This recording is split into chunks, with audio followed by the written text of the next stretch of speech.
Are you ready to get woke? Welcome to the Woke as podcast with your host, Alex Lazarev. Kablam! Welcome to another Woke as podcast. I'm here with a very special guest. It's Phyllis!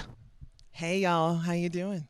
That's right, and it's a special day because it's our first ever black person on the show. Wow. Huh? Come on! You had to open with that. I had to open with that. There's just comments. So how come it's all white people? What are you saying, Sasha? You're all about the love and spreading joy, and is it just for white people? Is that what it is? No. I had to make that joke. I had to do that. So this is interesting, right? Because we just met a few months ago. Well, it's been a while. A few months ago. And everybody in the town was always like, man, that lady, she's got something to her. She's real interesting. She's so cool. And she's a cool lady. And but different from other guests we've had on here. And I knew right away when I met her, I'm like, she would be a fascinating person to get on the show to talk to. So typically, no, you're definitely not. You're definitely not. The theory behind the podcast is I interview people on the path to spiritual enlightenment. It's about spiritual enlightenment, but really, that's such a, anybody who's just kind of like waking up is awake. Is working on it. You know what I'm saying? Anything along those lines is good. So your story is particularly fascinating for many reasons. But you know what? I'm not going to put words in your mouth. Why don't you just give us a little bit about how the hell did you, like, what were your humble beginnings? What just give us a brief, like, who the hell are you and what's going on? And then we'll just see where the flow goes. That's an easy way to do it. So say hi to the beautiful people. Hi, beautiful people. Should I start with the orgasm at 5? That would be a fun place to start. Just one tip, though, because I'm obsessed with this mic because the sound quality is so good. So some people, like, they hold it down here. No. Some people cover up their mouth. People can't see your face. No, just anywhere, like, so people can see the lips. People like seeing the lips. Ooh, I like the mic. I like a good mouth form. Yeah? Close enough? All right there. So let me start with some early beginnings and how my life got formulated. And usually I say to people, you know a person by their sexuality. And for me, my first orgasm came at 5 years old. And it was great. It was self-induced. It wasn't forced. It was private. It was by my own discovery. And the first was the exploration of a Japanese bondage room. Happened to be riding my little bicycle out in Okinawa where I lived and came across this room and just went, after I figured out what it was, when I walked into the room and just saw these beautiful images of naked women in bondage. And I went, and I could feel this warmth going over my body. And I just went, wow, what just happened? And went home, went and looked at all myself and realized I had 3 holes and they all felt good. And I just went, with a little water pressure. So that was first orgasm. And from there, my parents were readers. And so we had Masters and Johnsons in the house and Kinsey reports. And Dad's Playboys were under his side of the bed. So I went, that's what I'm going to look like when I grow up. I'm like, wow, that's pretty cool. But it was also and my parents were like, go look it up. That was their answer to me with the tough questions. Go look it up. So we had this huge dictionary in the house, and that was my best friend because I was the youngest of 4 and I had all this time on my hand with parents who just like to read. And so they gave me a lot of stuff. So it was all of a sudden it's like, wow, who needs Santa Claus when you just have this experience in your body? And that set me on a path of, right? Like, Hang on a second. I have a feeling that's going to be the first of many things you're going to say where I'm going to be like, hang on a second. Hang on a second. I could just see that as an ad for like some sex company like, fuck Santa, or who needs Santa when you have orgasms. And it could be like a lube company. Okay, I don't know what, but people will watch this and they're going to be stealing from this pocket. Anyway, it's a great t-shirt. Could be a great shirt. Who needs I have orgasms. Fuck Santa. Some version of that. Except it probably wouldn't work as a children's line. We won't leave it as a clothing line. So just separate that category. From there, I was a good Catholic girl. So, it was suppress, repress. Though self-exploration was always part of the theme, and learning more, because it was like, well, how does this work? And how does this process happen? And why don't people talk about it? And after 15, I had the first boy, and that was really disappointing, because I knew how to have an orgasm, but he did not know how to. The coupling experience did not create an orgasm for me. And I went, something's missing here. And it was a communication. I didn't know. I'm 15, so I'm trying, but I knew this is not working. So 15 to 20, I spent a lot of time exploring that question. And Cosmo said, you should have one-night stands. And I believed that in 1979. So I said, okay, let's go and have some. Didn't necessarily improve the quality of sex, but it was the late 70s, still before AIDS came in, and it was a great time. So I had a blast. Then 1980, I became a born-again Christian. 20 years old, and chose celibacy for the next 12 years. Right? No masturbation, no nothing. And it was on that spiritual path. I went, wow. And I knew I was making a commitment to, okay, I'm just going to turn off this faucet and take all of this energy and use it in research, because it's another thing I love. Let me research it. Okay, let me check it out. After 12 years, I went, hold on a minute. Hang on a second. So you were having sex up till 20. Yeah. With dudes. Yeah, 15 to 20. Okay, so You're you're having a good time. And so I want to know how you like, what caused you to go born again? Because you're having a great. Usually the parents get you when you're like 8. You know what I mean? So how you're fucking, and then you're like, you know what? Let's change it up. So I want to know, like, what happened? Right. Wow, I want to say something really profound, like today. It's why I'm here today, because this is 1980. This is before AIDS. I was having a lot of sex, boppers, speed, cocaine, all the goodies. Boom. And I look back at that time and go, I'd probably been dead if I hadn't stopped. And because a lot of my friends did die. Because you didn't go to the gay clubs until 2 a.m. because they were the after clubs, and that's where all the craziness went on. At the time, I was challenged. Somebody threw down a gauntlet and said, research this about Christianity and revelations and end times. And I went, oh, I don't know that story. I'm a good Catholic girl. We don't read the thing. We just kneel, do our thing.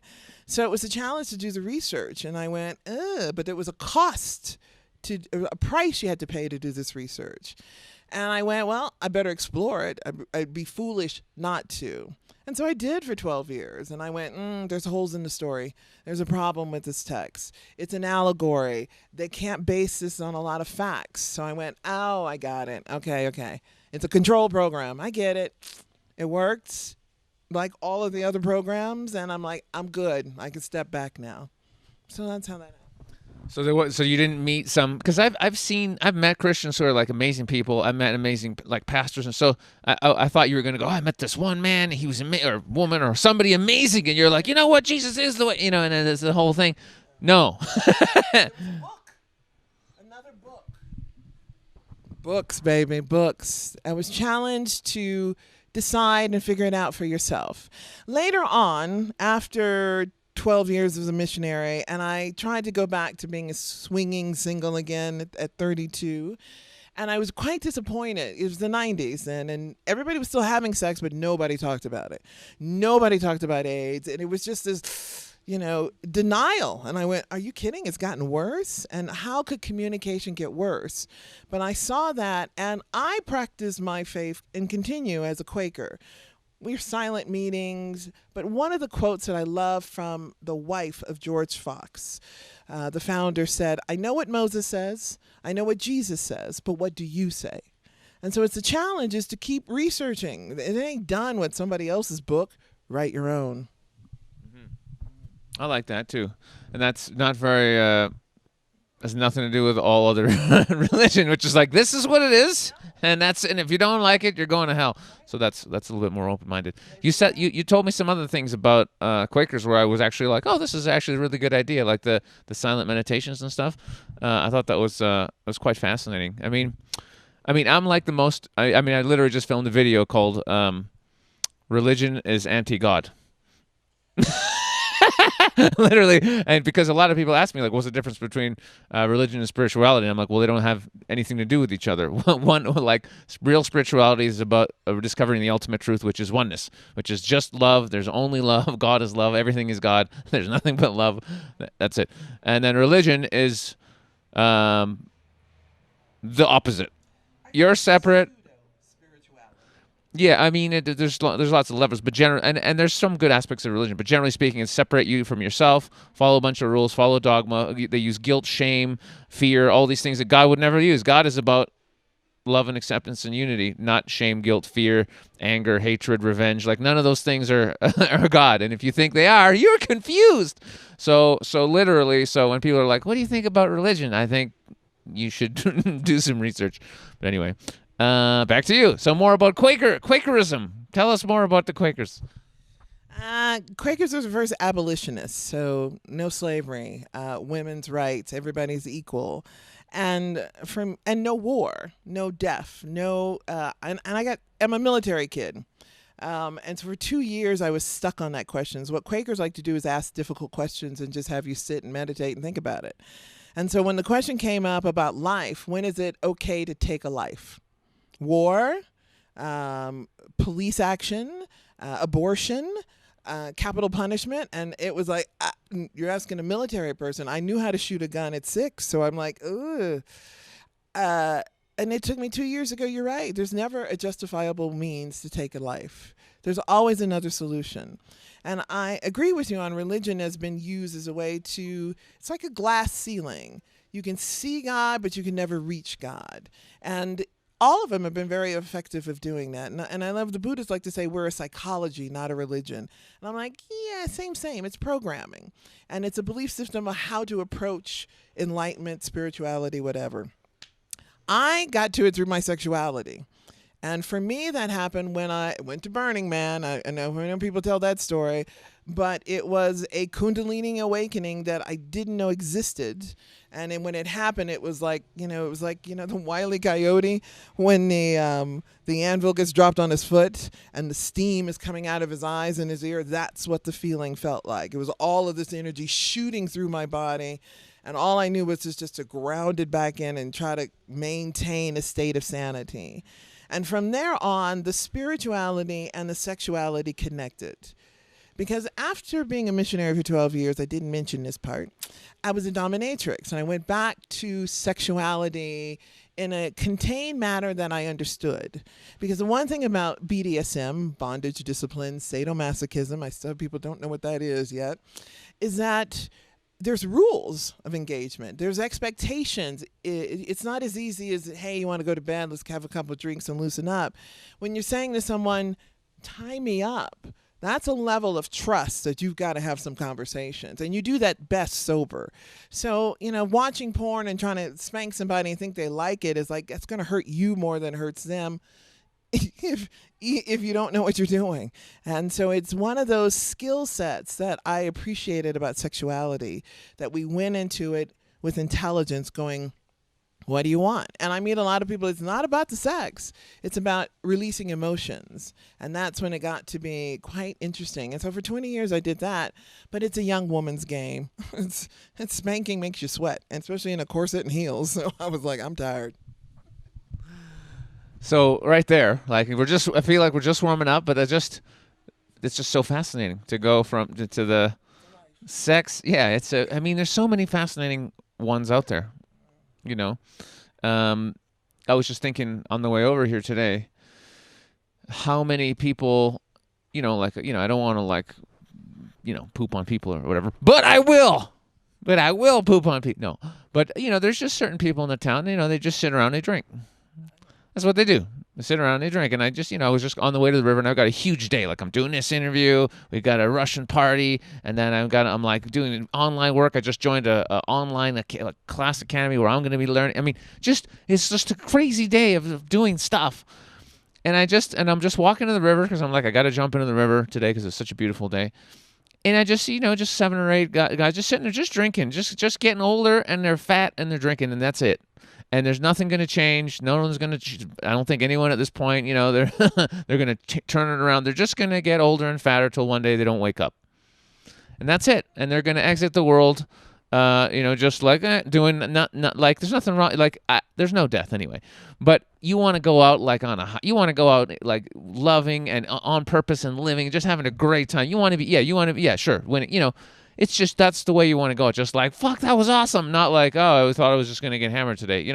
It's like, fuck. So it's always such a treat when you meet someone with another crazy life who's really just had a great time of it and is doing stuff. It's always fascinating.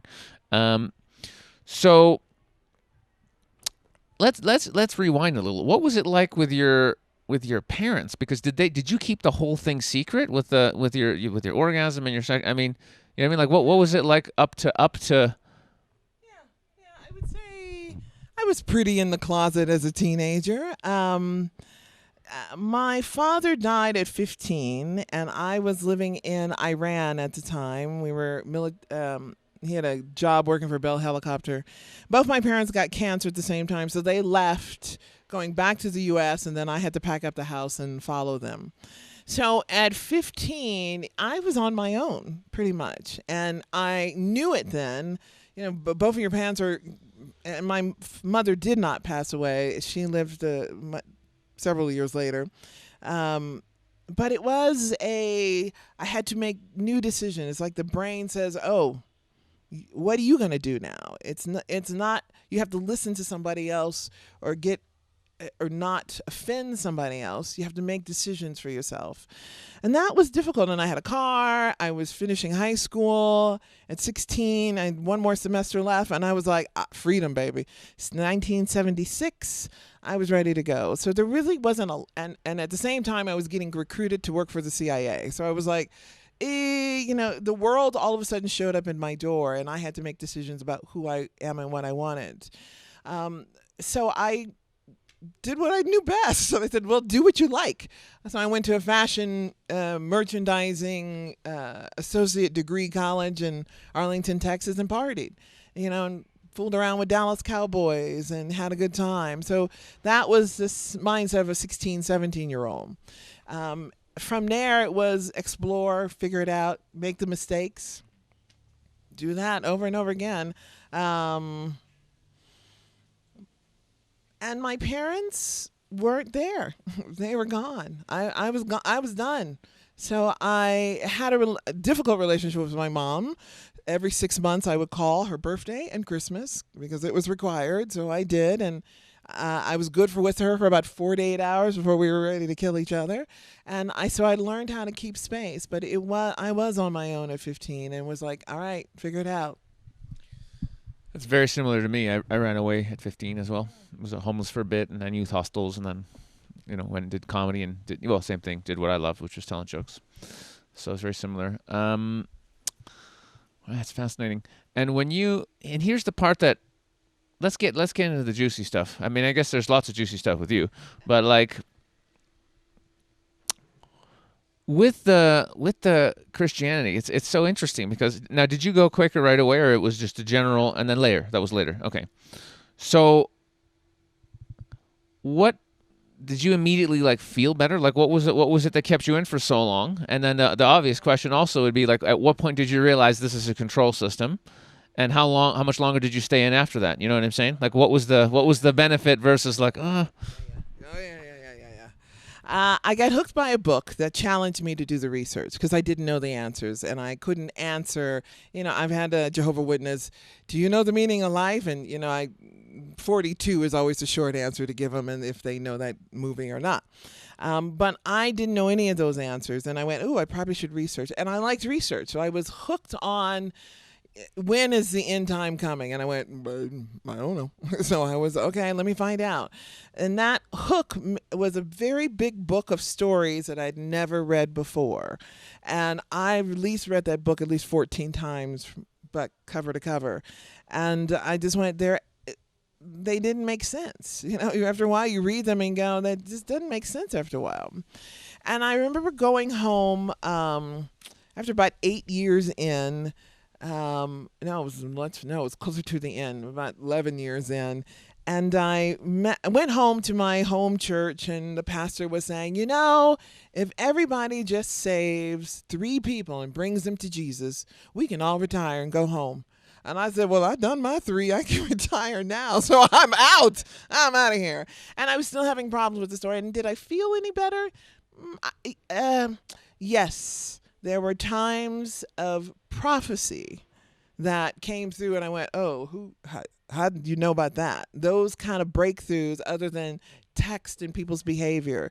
Because I had also lived in a Muslim country, and I'd seen that practice. I've seen the religion in reality. I've lived in America. I've seen the religion in reality. It don't work so good. And even living in a Buddhist country, you see the religion in reality and you go, there's problems here. And so you do the best you can with what you got. But when it was time to go, it was time to go. Well, that's very interesting. I'd like to know, especially with Buddhism, what are the problems? Because that's one philosophy. Like if somebody put a gun in my mouth right now and said, look, you got 10 seconds, you're going to pick one of the big belief systems or we're going to blow your brains out. I know there's no doubt, so I might, but I mean, if I wanted to stick around, which I do, I'd probably say, okay, I'll be a Buddhist, because it's pretty good, So I'd like to hear what's not working over there, and I'd also like to hear your perspective on the other ones you just mentioned. What's not working with Muslim countries? I got to admit, I have I'm a little, when you force people to do anything, I'm against it, and they seem to do a lot of forcing, especially with their ladies. But anyway, and then in the States also, I'd like to hear your perspective. Well, it's all the same answer, how they treat the women. So half the religion is, let's take Buddhism, what you see in the country. Women are not allowed to be priests, so they don't have a belief system that women have the intellectual intelligence or the spiritual intelligence to attain enlightenment. I'm like, well, it means I can't play. So I'm like, okay. Islam has the same issues, and as well as Christianity is just making those efforts to step outside the box, or really the LGBT community pushing that envelope. Episcopalians were big on pushing that. Catholics aren't going to budge on that anytime soon. So it's just a belief system that says you can't play. So that, as well as the who's the guys with their other book? Masons. They're the ones that made me really curious. I'm like, what do you know that I don't know? And I wanted to find out. So it was just that kind of who's holding back information that would get on my nerves, and I'd want to go digging. But living in those cultures, you saw the behaviors of how they treat people. You didn't see love and light.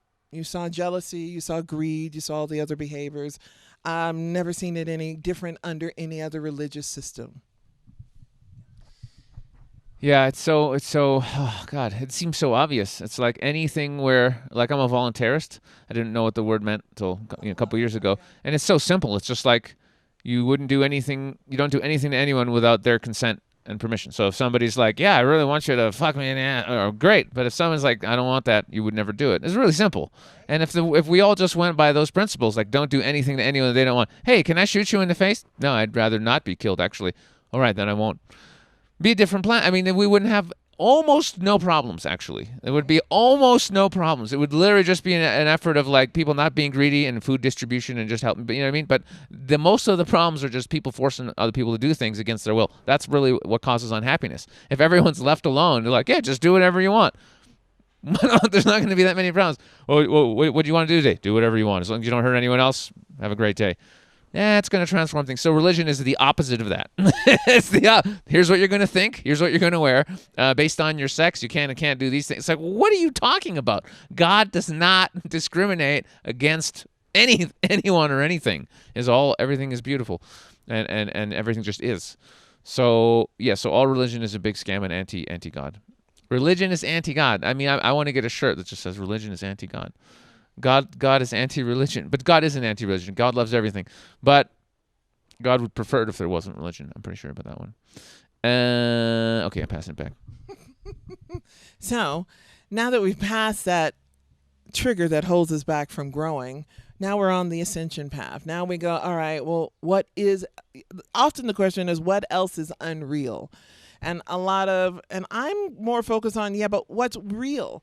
The flat earth conversation. That's we can go for that for hours and days. But I'm like, but why? What's real? Let's focus on what is real. And so I found Facebook, the internet is that same distraction. You can get caught up on any subject, environment, pollution, sexism, feminism, any of those arguments you can focus on. And I'm like, but let's focus on what we want and versus what we don't want. And that energy, it sits in your body, and it'll sit in your body in a different way. It'll either be a positive light feeling, or it's like, ugh, it's a driver. And I recognize both, and I think both are needed. Because one of the things I realize in this world, it's a time-based system. And we have polarity and duality. So we can't get away from that. So religion and God, I'm like, yeah, they're both on the same spectrum. Sometimes it's good, sometimes it's bad. So I can't throw out the baby with the bathwater. But I can go, well, I can take the good and I can focus on that. I can and not be distracted by the negative, because it's easy to do that. Bless you. And I'm sure someone could give me some. It must be the flowers. It's not the flowers. Where I'm staying, there's a cat. And I'm allergic to cats, but it's okay. I almost took the anti-allergy, antihistamine. I was like, I'm going to make it. I just want to agree with what you said. It's so important, because here's something I've noticed that's really, really fascinating about the nature of reality. And it just goes into what you said. So I know that this is a hologram. This is not based reality. And I've had too many experiences now, and I've talked about them, Mandela effect stuff, where I switched timelines and things have happened that couldn't happen if this was based reality. So it has to be it has to be a hologram. So it is a hologram. And the way that it seems to work is that whatever version of reality, whatever you're truly interested in exciting in, that'll just start popping up. Not just because you're paying attention to it, because the universe is going, oh, okay, this is what you want to experience. There you go. There. So if you want to experience bad groups are taking over and whatever negativity and fear, you absolutely can, and that can dominate your reality and blah, blah, blah, blah. But it doesn't have to. You can focus on whatever reality you want to, because they all exist. There's 7.5 billion different realities, and it's it's infinite. So I'm just focusing on my story, which seems to be manifesting around me, which is people are waking up more and more. People are waking up. People are realizing that they are the infinite one creator just in the human body, and people are loving more, and even people who have gone really dark and have been really, really wounded and whatever are actually starting to heal and starting to realize actually that things are okay. And so I choose that. And that's where I put my energy. And that's the biggest choice that we can make, because as God, we are really powerful creators. And so we are creating all of this. So what do you choose to create? And when you're coming from a place of love and unity, you're using power that's beyond imagination. Absolutely, like you can't, like the power of God. That's what's backing you up when you're truly in alignment and doing what excites you. That's for the benefit of being. I mean, really, for the benefit of all. It's God. But when you're like, no, I just want $1 billion for me, or I want to fuck this guy over, or whatever, and you're just working for the small self, just like you, the person, you're only supporting an ego, which is an illusion. You're working towards building up an ego, which is not actually real. God is not really supporting that. He'll allow you, God, the consciousness, whatever presence, you can have that experience, because it's not wrong, because there's nothing wrong. You're God. You can experience whatever you want to, but it's not going to be a fun way to live. and it hurts. And so it really becomes a matter of what works rather than right or wrong. It's like what actually works. Anyway, so just wanted to back up your point, because we have so much energy. Where do you want to put your focus? Anyway, I'm passing it back to the guest. I hate to be one of those and he doesn't let them talk. He just talks the whole time, and everyone looks at him like he's an asshole. I don't want to be that guy. I like a formula I learned when I was young. Knowledge plus experience equals wisdom. And we are the gods of this planet, because we're not in touch with our abilities to manifest, create like we should. We've been programmed out of it. And this beautiful awakening process is really just tapping into who we are. The ego, I keep because ego's part of the operating system that we were given. And I believe like that, like all parts of our body, including our penis or genitalia, which I want to talk about not cutting, we need our ego. It takes ego to do this, to sit in front of and talk to people and get past the knees shaking and the embarrassment and I don't have the courage to stand up and do it. You need ego.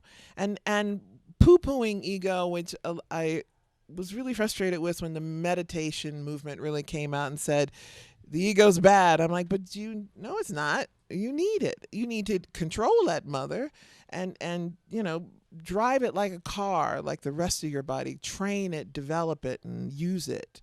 Then it has a value. And I think we just kind of, good or bad, simplify the concepts, and they're not. And the more we're awake, the more we realize it's a complicated world. This is not getting easier, it's getting more complex. The more we understand, the more we can do better and more we can evolve and up our game. I call it, we are fourth and fifth dimensional software upgrade being in these bodies. So yeah, we need to combine and have an understanding of our sexuality, our spirituality, our emotional intelligence, our instinctual knowledge. All of those need to work together, not just be, oh, it's a box here, it's a box there, which is what we've done for most of our training. We had the religion box. We put it on Sunday or whatever that Friday night was. We had the sexuality box, which is usually right before the religion box. We did Saturday night, we had a good time. So those worlds needed to come together in us and wholeness and being in alignment, so we don't not look at one, but we be okay with all of them. Yeah, it's always about balance. Well, yeah. It's Focus. balance and focus. You're on focus. So what you're saying is the Pope should be fucking. Pope's a Sagittarian. I know he's having a good time, so I'm like, me and the Pope, we have the same birthday, so I know my people. So I'm like, I know that guy's cool. I'm okay with this one. And I'm sure everybody has a sexual need, whether they repress it or do something with it. Why would I deny someone being human? I know a lot of spiritual beliefs saying if you just don't deal with sexuality, life will be easier. I'm like, yeah, sort of, but you don't grow. I mean, the prime directive of relationships is to make you grow faster. It's hard. If it was easy, anybody would do it. But most of us can't because it is difficult. So accept that and go, well, am I ready for that level of raise my game? It really breaks my heart when couples get married and they've never been really honest about their sexuality with each other. And I'm like, what? You mean you're going to hide this part of yourself and then think this is going to work? Your most intimate partnership, you're not going to be honest? Ooh, that's a setup for failure. And how can you move forward if what are you getting in? Why would you make a commitment like that without that level of honesty? I'm confused about that and where people go with that. But so I'm like, radical honesty is what I talk about. Let's start there. And if it doesn't work, wouldn't you rather know now than later, before you're caught up in the debt and the crisis and the kids and the divorce? Yeah, find out now. Yeah, that's been my philosophy for a long time. Just tell her whatever. Listen, I just want to fuck you for a weekend and never talk to you again. Some girls are gonna like that. Just tell her the truth. Oh yeah, I want to be your boyfriend. Hey, you never call. I don't understand. Why would he have sex with me one time and never call me? Because that's what he wanted. He got what he wanted. That's what happened. Talk about it, you didn't ask. That's right. So let's get into the juiciness now. Yeah, I mean, here's the thing, right? Like, so for me, I was, sex has been the dominating thing for me from age 15 to really like 32, 33, something like that. So it was pretty much, you could say 20 years, and I was in the business of it. I was teaching guys, how to talk to girls and all. So it was literally just, that's what it was.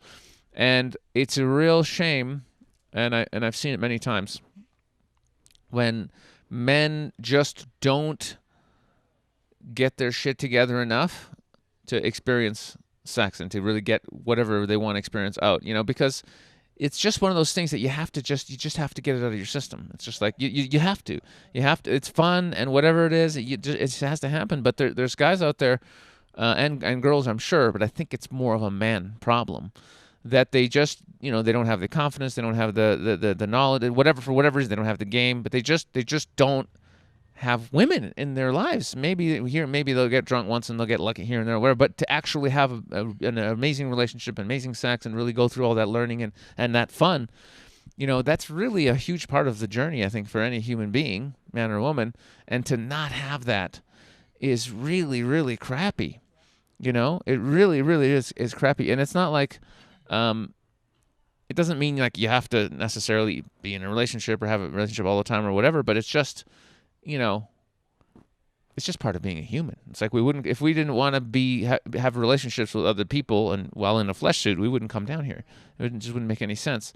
So, yeah, so what would you say, I don't know, to the people out there who, for whatever reason, I know they're out there, some people just can't seem to get with other people. They're single, they're loners, they're going out to, you mean the biggest business out there? Online porn, prostitution. Most guys, I know this, more than 50%, I'm telling you.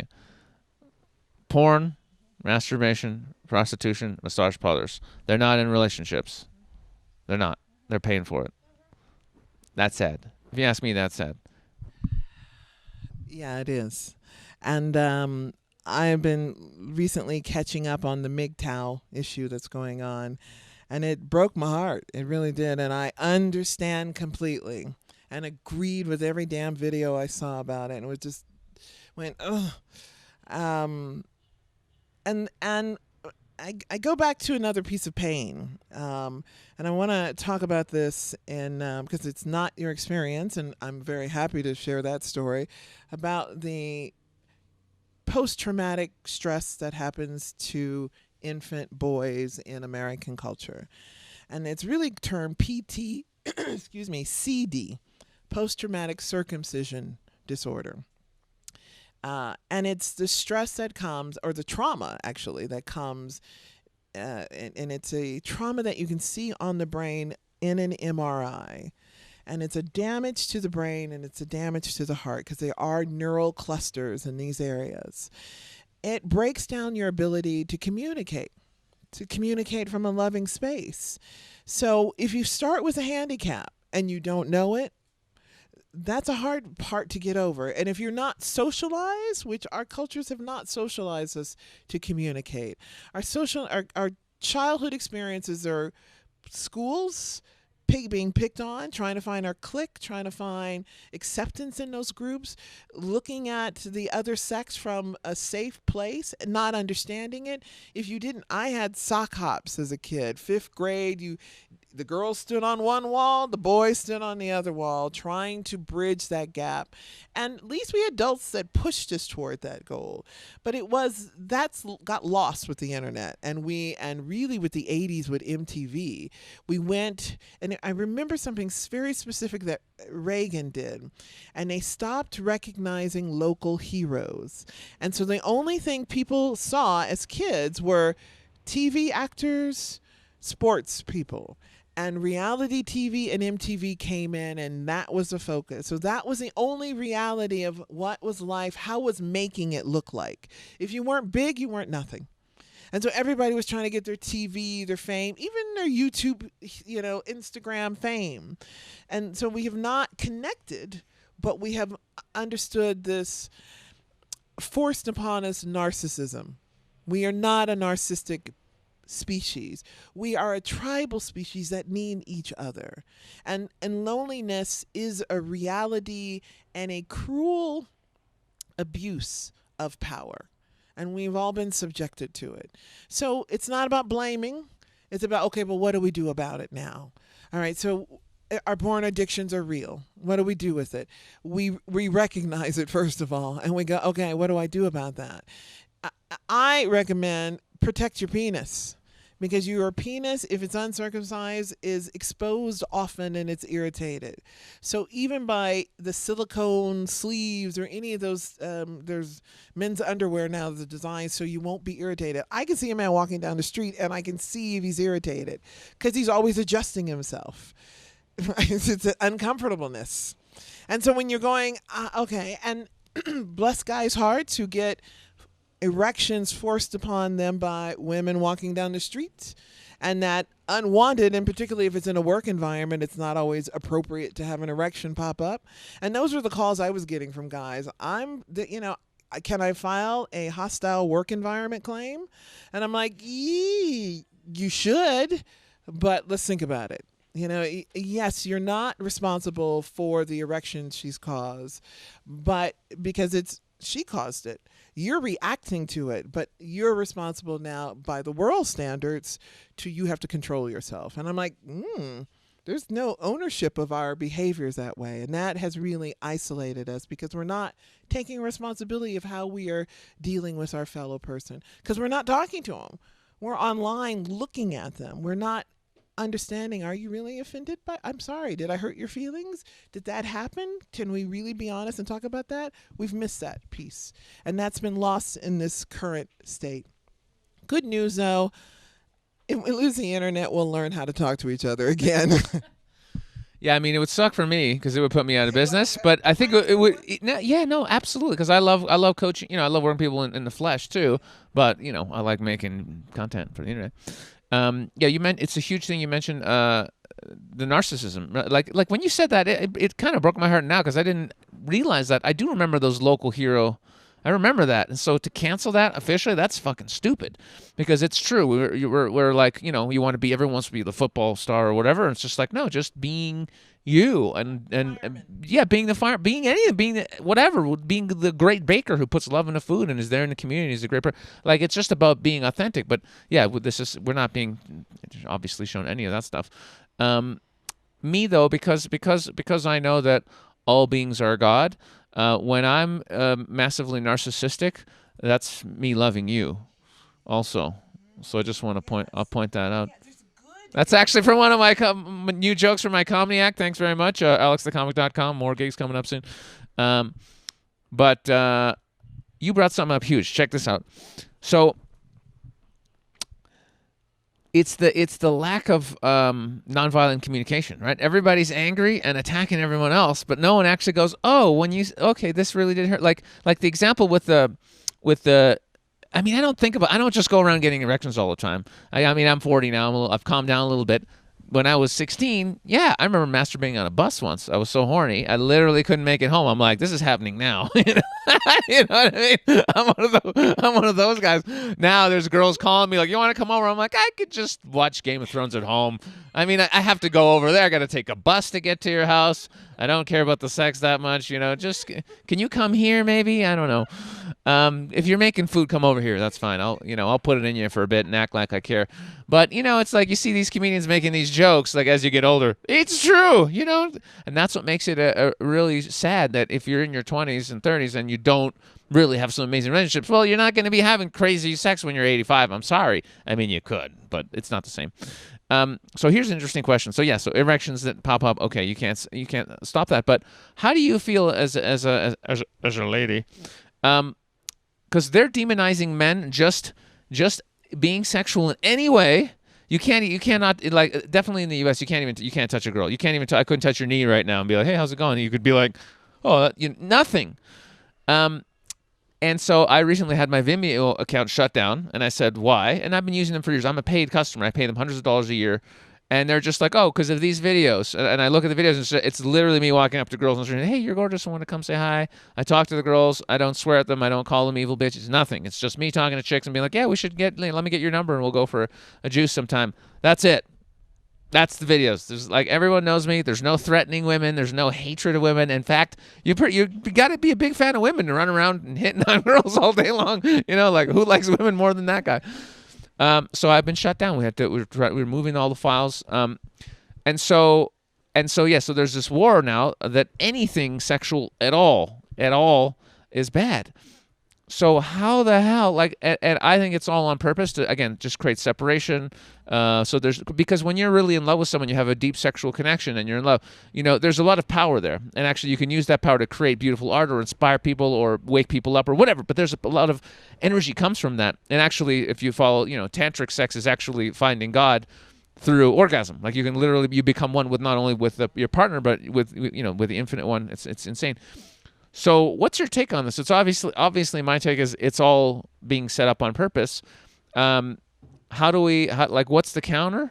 Is this going to take, because I know in Europe, it hasn't spread to Europe. People still, they go and they talk to each other. It's not so bad. In the States, it's really bad. So how do we counter? How do we wait? How do we let people know, and where's the boundary? Because you don't want to be walking up to girls and of course, being super aggressive or whatever, being a dick. But as a man, you have to go and you got to go make the first move, or it ain't going to be no babies. You know what I'm saying? So what do we do? We find community, and I noticed we'd gone from a pickup culture to a friends with benefit culture that allowed us to just hang out. And it took the responsibility of actually making it a date kind of thing. And so that was a challenge. And I went, okay, but how do we reverse that? How do we go back to that? And I went, well, find your community, find your culture. I started conscious communities by location, just so we're okay, we're going to go to the same events. Can we make it easier for ourselves? Not do the pressure. I was in the online dating business in the mid-90s, and I got out of it because it was just I saw the numbers and I saw the insincerity that was happening with the storyline that we gave. And I went, I could spend all my time rewriting everyone's ads and going, let's be honest here, or I can go, no, this is not your game. And when the professionals got in and it really made it that kind of spin doctor thing, I went, it's just a money milking situation. So finding community means you got to get off the computer and get outdoors and actually meet people one-on-one, because there's something that really works when you do that. Chemistry. It still works. You can still catch an eye. And it's not love at first sight. It's love at first scent. Because as our noses work really well if we're not addicted to too many things, particularly sugar. For me, it was when I got off sugar that all of a sudden my nose worked and I could smell testosterone. I could smell a pregnant woman 50 yards away. And I just went, how can I do that? And I went, not 50 yards, excuse me, 50 feet. I'm like, oh, that's a long way. But it was because all of a sudden I realized I'm a mammal. We are mammalian. We need each other. We will naturally gravitate. You can easily fall in love with someone if you spend enough time with them. This is so interesting. So right now for 3 years I've been pretty much celibate, just staying away from women, needed time for me, find myself, first time ever, just nope, don't need it. And it's even when I've been trying, inevitably there's just women around and there's just a pull and you end up just coming together, and then there's been incidents and whatever. So it's it doesn't, if you're and it's it's just how it works. You can't help it. It's just natural. There's gonna be, and that's why so even though it is great running around and you see a girl you like and running up to her, but being in an environment, a class or some regular meetup or something where you're in bunch of people, you will feel oh, that girl, there's just something there, and there she's looking at you and you're looking at her, and it just happens. So the absurdity of just them wanting us to just go on your computer, it's no, it's the opposite of how it's supposed to happen. It's the exact opposite. And then it becomes another hit like porn, just oh, this girl, yeah, I like her, I'm gonna message her, oh, she messaged me back, oh, it's oh, good, I got a message, woo. It's so bad. It's terrible. So stop it. Stop. Turn this off and go outside right now, and mac on some. But as a woman though, just back to my other question, what would you feel was, what would you say to the guys out there who are terrified and they're I want to meet girls, but I don't want to go to jail? What would you say to them? I want to meet girls and I don't want to go to jail. Oh, what a polarity extreme we get to deal with there. I think the first thing is define what kind of girl and define what kind of guy you are, and where is that woman, and where do you want to be? I mean, it's one thing to have the fantasy, I want a girl I can have great sex with and I will cook a meal. Okay, fine. What kind of meal? What kind of sex? And are you an honest guy that's going, yeah, but I want to do something wild and crazy? I'm is it that girl? Because we have this kind of dichotomy in our head of the virgin, the Madonna, and the whore. Right? We want to marry the Madonna, but we want to have fun with the whore. And if you can't reckon those two concepts, then you're not in reality yet. And so you've got to deal with that. And then you got to, what do you bring into the table? Who are you? And I'm not talking about the car and the wealth and the money, because that is a shallow understanding of who you are. And if you're only looking for partners or only coming across partners, and that's the information you're putting out. That's your playing card. If it's your great car, that's your playing card. So you dressed yourself in the morning. You said you're the geek, you're the jock, you're the nerd. You have self-identified who you are. And if that's not your story, then it's up to you to change it. And if the partner in your story isn't matching the picture you're living, then there's some changes to be made. Yeah, it's funny to bring up there's another thing people think, the cars and success and all this kind of stuff. I always, my observation is the people who are, by my definition, successful, so they know who they are and they're living their excitement and they're just emanating joy and peace and bliss because they're happy. Even if those people are really rich, they never drive fancy cars. They never drive fancy cars. The really, really successful happy people, they just have, you wouldn't even notice them. They're driving like a Toyota, and you're talking to them for 3 hours, and you're like, oh, you're worth $50 million. You sold a company for $50 million. You're driving a car I would have. It's like a normal car. Yep, because they don't need to show off anything because they're happy. They're happy. So it's quite funny. And so it's the same thing with the dating. It's like, when you're comfortable with yourself, everything just happens. It just happens. You don't have to force anything. So when guys are like, what should I do to get changed? Just discover who you are and live your life authentically and be totally happy. And it won't be because women just are still to be like magnets. I've never been happier, and I've never had more women trying to get with me. And I'm like, no, I don't want anything. And they're like, well, it's kind of great and sad. Makes you more attractive. Yeah, hugely so. Yeah. When I really don't give a fuck, they're like, well, we really like, where were you 15 years ago? Where I was just wanting to bang all the time. Where were you then? Oh, you weren't there then. Anyway. All right. So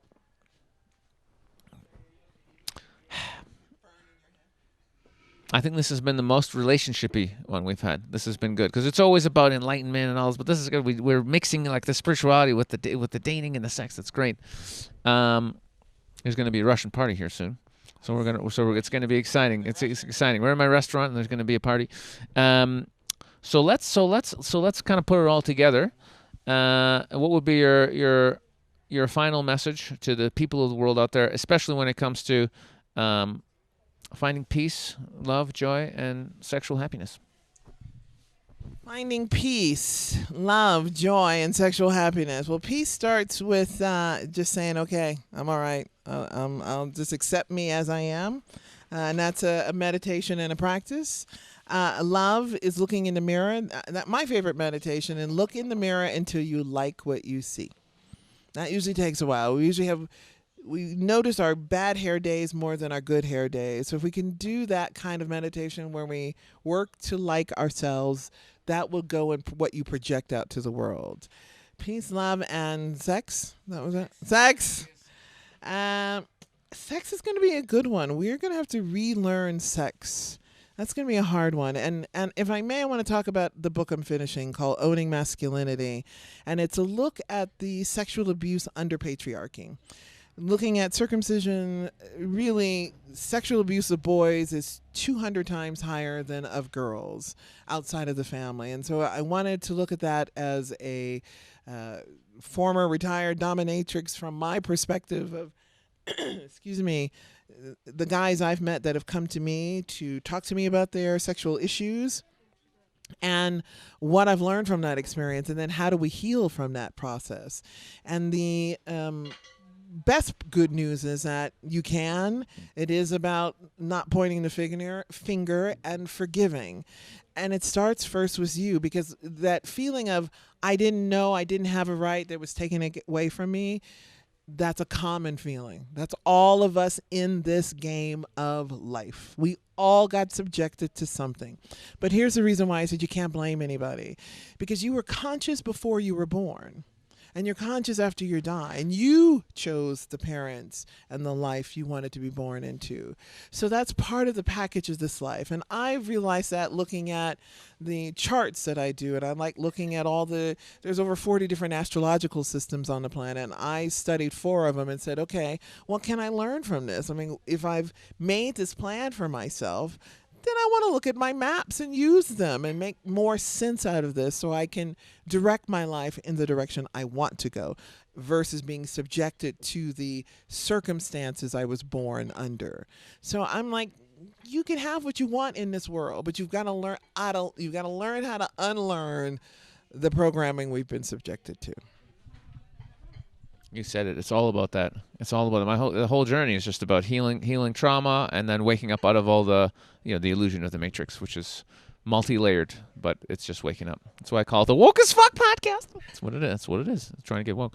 Apparently, that term even has been taken over by the feminists. Oh, they got it. They apparently like woke to sexual discrimination. I don't know what's going on. People tell me, they're like, apparently you can't. I'm just like, fuck you. I started this podcast 2016. I was going to be either the Awaken podcast or the Woke as Fuck podcast. I thought Woke as Fuck was funny because I'm a comedian, and I just thought, you got to get woke as fuck. Listen to the podcast. So that's what it is. So screw them. I'm in my own reality. I don't care what anyone else is doing.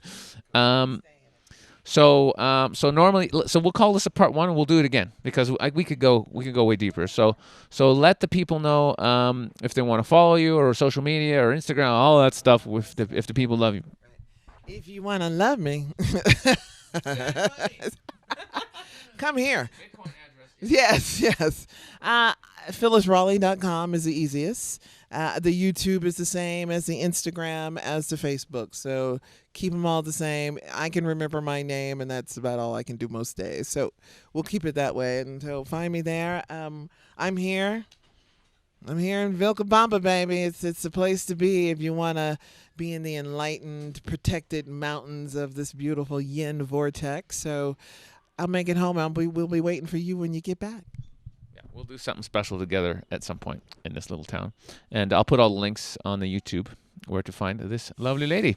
And that's it. That's been it. Another Woke as Fuck podcast.